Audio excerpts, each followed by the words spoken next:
All right, 97.7 Outlaw Radio FM listeners, you already know what time it is, and right here, right now, we actually have a phenomenal up-and-coming artist. He is currently signed to the legendary drummer boy from Memphis, Tennessee. We got Spark Dawg right here, live on the line, man. How are you doing this evening?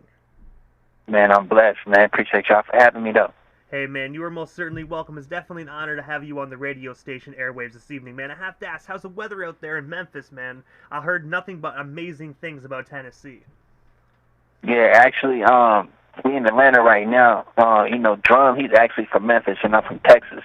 But the label is based in Atlanta. We both actually live in Atlanta right now. Like the weather, it's pretty hot. I ain't gonna cap you down. It's pretty hot. You know what I mean? A couple thunderstorms here and there, but it ain't stopping nothing. Hey man, you can never go wrong with Atlanta, Georgia, man. Another amazing city, man. I noticed a lot of But the yeah, for a sure. lot of the artists, man, are actually moving to Atlanta, man. I know back in the day, the place to be was Los Angeles. Now it seems like everyone is getting up, packing up, and moving right to Atlanta. Yeah, it's kind of considered like Black Hollywood now. You know what I mean? So like the whole industry is like, really just kind of honed in on Atlanta. So yeah, you're 100% right about that. But I know you're a busy guy, Spark, so I'm actually going to dive right into this interview, man. But I want to take you back to the beginning of your amazing career this far, and I have to ask, man, what originally inspired you to get into the music industry initially? I mean, I just always felt like an entertainer growing up. Like it went from, dancing in middle school to, thinking I can maybe sing, and then eventually just, just making these words rhyme just happened to be the thing that just, got me out of a small town called Killeen, Texas. You know what I mean? And also, as well, as we mentioned a few moments ago, that you're currently signed to Drummer Boy, I was wondering, man, if you can actually just tell our listeners the story just behind that group, and of course, the story behind that label, and of course, how did you originally get connected with Drummer Boy originally? Oh, well, like down here in Texas, it's a real big music fest, like every year in Austin called South by Southwest. And we actually, we met there and exchanged numbers, and that kind of developed into us keeping in contact with each other. And I ended up in Atlanta for an event they have out here called A3C, and it's another music fest that they have. And so I ended up hitting his phone, when I touched down, and let him know I was in Atlanta, and he actually invited me to the studio. And from there, he ended up eventually calling my phone one day, telling me to check my email because he had like a couple beats for me, to work on. And that pretty much led to me recording a record called Coolin' and shooting a video with him live in the studio. And one thing led to another, and he ended up offering me a record deal. But it's kind of like the short version, though. But yeah, Coolin' was definitely the first record we did together. It's on YouTube now, going crazy. And I also read via Discogs that you were actually a member of the group by the name of Green City. I was wondering if you can actually tell our Yeah. listeners just a story behind that group, and of course, how did you originally get connected with the other members of Green City? Yeah, me and the homies in Green City, we all went to high school together. So we were all rapping in high school, and we were discovered by Scarface, who's a big legend, in Texas and just hip hop in general. You know what I mean? He's a part of a big group called the Geto Boys that we all grew up listening to. And so my situation with Drummer Boys actually, my second record deal. My first record deal, me and Green City were trying to face, as a collective, like a rap group. Whereas right now, I have a solo situation as a solo artist, under Drum Squad with the Drummer Boy, of course. And I have to ask, how did being discovered by Scarface actually come to be for you guys, man? Because honestly, that's huge, man. Just to have someone like Scarface in your corner giving you guys a record deal, man. It must have been a surreal moment because you said that you grew up listening to the Geto Boys, so of course it must have been kind of like an oh my god moment. Oh yeah, definitely. I mean, being from Texas and then having a cosign from somebody like Scarface, there's no bigger cosign in the state of Texas. So it was a real dope way to be introduced to the game by a legend. You know what I mean? And I just, always knew that I'd eventually be able to use that situation, to just catapult my solo career on top of that, as long as I just, kept working and you know, it never happened like it was supposed to happen. And before we move off the topic of Green City, man, the one thing I have to ask, because the brand new money, the record that you guys put out in 2008, honestly is such a phenomenal project. What actually, why wasn't there ever a second follow-up album, man? Because I gotta say, Brand New Money was amazing. Yeah. Well, we signed for a one album deal, with an option, to do another album if we wanted to. And like I say, just I just took that first record deal as kind of like a crash course in learning the business. You know what I mean? And I just felt like just business wise, it was good to have that be what it was as far as being in a rap group, so that I can fulfill my contractual obligations and do what I really want to do with my solo career. That's all. And also, as well as jumping ahead in the timeline a little bit, man, on October 31st of 2017, you actually released the amazing 23-track album titled Funeral Music. I was wondering if you can actually Yeah. just tell us a bit more about this particular album, and of course, where can we actually snag ourselves a copy of it today? Yeah, Funeral Music is still out on all streaming platforms. Spotify, iTunes, Tidal, everything in between. As far as my albums, a lot of my album titles are really dark, like Funeral Music. I got another album that I put out called Black Roses and Closed Caskets before Funeral Music in 2015. And, it just really just stems from, like, every day, normally, like, if I'm stepping out, I'm wearing black from head to toe, like I'm at a funeral. You know what I mean? And it's the mind frame I put myself in when I'm creating the music. It's just like I feel like I'm blacking out, and like I'm killing the competition. You know what I mean? So it's that's really what it stems from. Like, my current album I'm working on with Drummer Boy is actually an acronym from the city I'm from. I'm from a small town in Texas called Killeen, Texas. You know what I mean? And I just took that and flipped it to, Kill, EEN is, the album title, and that stands for Kill Everything and Everybody Now. Because like I said, that's the mind frame I put myself in when I'm in the studio creating these records, and that's really what's going on with that. And also, what I really enjoyed on Funeral Music, how you actually paid homage to the late great Pimp C, man. I really enjoyed that song. Of course, of course, of course. Shout out to the producer of that record. He goes by Slim Pro. Yeah, man. R.I.P. Pimp C. That was a dope record for me, for sure. And also, as well, June 17th of 2020, you were actually featured on Pecan Valley Sippa's single titled "Where the Money At." I was wondering if you can actually just tell our listeners the story behind this collaboration, and of course, what was it like actually just working alongside Pecan Valley for this project? Yeah, actually, I think that was a feature I did. We actually weren't in the studio together. You know what I mean? It was more so, they reached out, wanted to get a record with me, and they came right with the business, and we made it happen over email. You know what I mean? So, yeah, shout out to them. You feel me, for reaching out? Getting a verse from the kid. You feel me?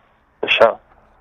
And I gotta say, man, you definitely just gotta love technology. The fact that you can be on either one end of the world or just in another city in general across the whole country, and you can actually send files back and forth and actually do stuff like this, man. Back in the day, you couldn't do stuff like that. You had to like pay the person to fly all the way to you and all that fun stuff. Yeah. Now everything's just done on a computer. Yeah, so now it's a little easier for the people that want to get a feature. They ain't gotta, fly us out. They can just wire that paper, email the beat. You know what I mean? I'm going to pull it up and produce it at the studio and handle my business and get it to them same day. Good business for sure. And also as well, June 3rd of 2022, you actually released the phenomenal single titled Quarantine Vibes. I was wondering if you can actually just tell us a bit more about your most recently released single, and of course, where can we actually check it out today if we haven't already done so? Yeah, the video for Quarantine Vibes is actually out on YouTube right now, probably at about 22,000 views right now and going up. It's a record that, just basically I just came up with while we were on quarantine. You know what I mean? I really wrote the record during around COVID time. I've probably been working on my album for like the past 2 or 3 years. And it's just ironic that, we got this crazy ass shit going on with these monkeypox right now, you know what I mean? So we actually just put the Quarantine Vibes music video out about a month or two ago.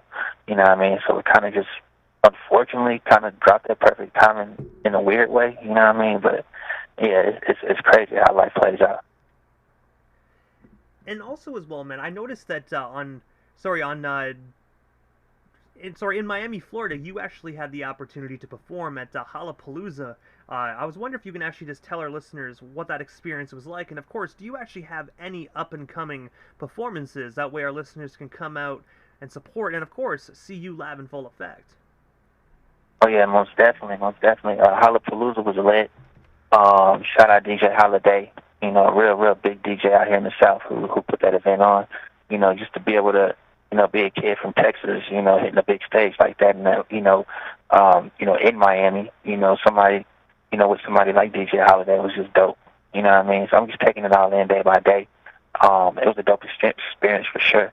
As far as upcoming shows, yeah, for sure. I'm actually booked in Tampa, Florida, at a music conference. I don't really remember the name of it, but it's coming up next month, man. So, all the fans can really just stay tuned to my website, sparkdawg.com, and they can definitely stay updated with the tour schedule and shit like that, for sure. And also, recently, you actually made your acting debut in the movie called Waterboys. I was wondering what actually originally inspired you just to get into acting, and of course, what can we actually expect from this up-and-coming movie when it does drop to the general public? What inspired me? I mean, like I said earlier, I just always felt like I just wanted to entertain, whether I was, singing, dancing, or rapping, and, being able to, express my art on film, like in a movie that's executive produced by, like, come on, Lil Boosie, who's probably, like, one of the biggest, artists in the game, especially in the streets.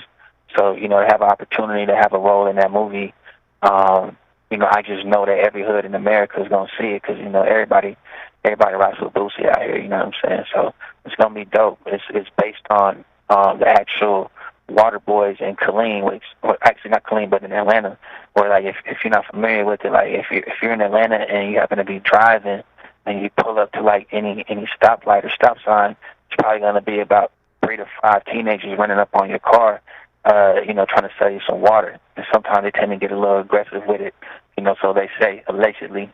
You know what I mean? But the movie's based off that, and it's gonna be real dope. I don't want to, give too much away, but shout out Lil Boosie. Waterboys drops actually on September 28th.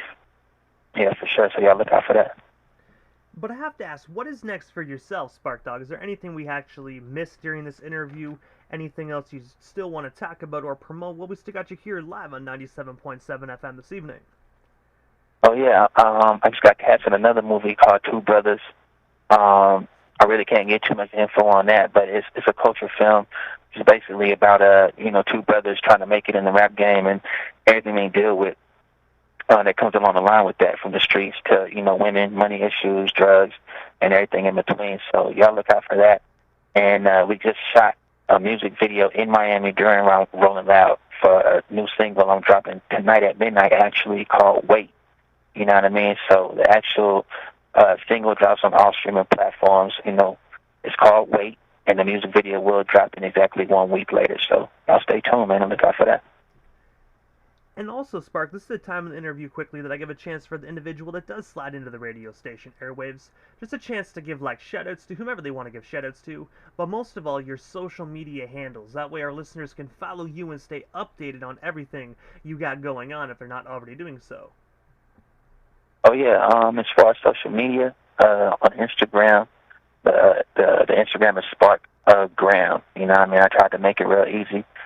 Spark-Gram on Instagram. So it's just Spark_A_Gram, kind of like you sparking a gram of weed.